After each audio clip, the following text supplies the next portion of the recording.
Allah itu bekerja dengan cara yang misterius.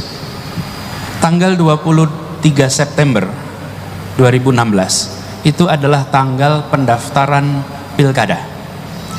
Tanggal 20 September saya dijadwalkan, tanggal 23 itu, tanggal yang sama, saya dijadwalkan berada di New York untuk bicara mengenai dialog global tentang pendidikan. Kebetulan saya dapat tugas keynote di sana.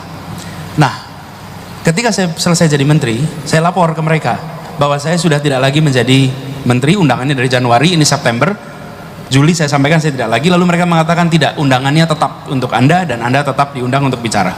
Jadi saya dan istri mengurus visa, mengurus paspor, siap untuk berangkat ke Amerika.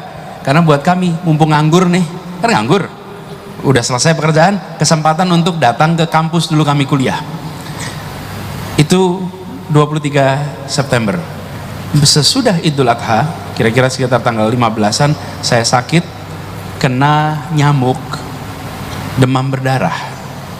Dan karena nyamuk demam berdarah, saya dirawat di rumah sakit, dan dokternya mengatakan kalau bisa demam berdarah begini, dengue, dianjurkan tidak bepergian jauh. Kalau tidak kena nyamuk, saya berada di Jakarta. Tapi kena nyamuk saya jadi, kalau tidak kena nyamuk Bapak di New York. Di New York. Ya. Kalau karena kena nyamuk saya di Jakarta. Konsentrasinya Masya Allah ini.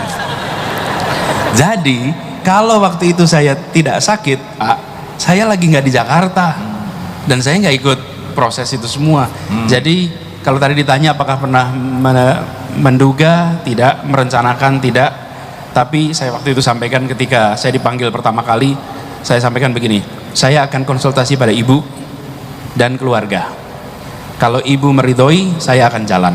Bila ibu mengatakan tidak, maka saya tidak akan kerjakan. Lalu saya bicara dengan ibu, dan ibu waktu itu mengatakan, Anies, bila ini memang panggilan tanggung jawab umat, jalani. Tapi kalau itu kepinginan Anies, jangan dijalani.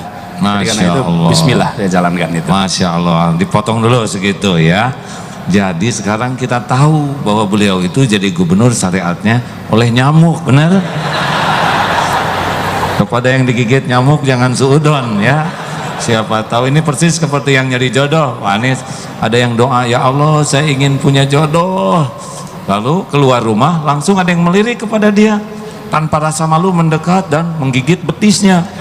Ya Allah, kenapa saya minta jodoh yang datang anjing betina? Akhirnya dibawa ke dokter, kata dokter disuruh ke rumah sakit, barulah akhirnya ketahuan takdir. Ternyata gara-gara gigitan anjing itulah dia bertemu dengan calon istrinya, yaitu sesama pasien, hadirin. Nah, jadi jangan suudzon kepada takdir yang berkelak-kelok itu, gitu ya. Begitu ya Pak Anies ya. Ini penting hadirin, seperti ini kita kan tidak dalam bahasan politik, ini kajian tauhid. Itu nyamuk ciptaan Allah. Yusabbihu lahu ma fis samawati wa ma fil ard. Nyamuk itu bertasbih, dan nyamuk tidak menggigit kecuali yang ditetapkan Allah harus digigit nyamuk. Dan orang tidak akan pernah keluar dari apa yang Allah gariskan. Oleh karena itulah baca hikmah ini akan membuat jauh lebih indah perjalanan hidup dibanding hanya membaca keinginan. Sepakat begitu Pak? Sepakat.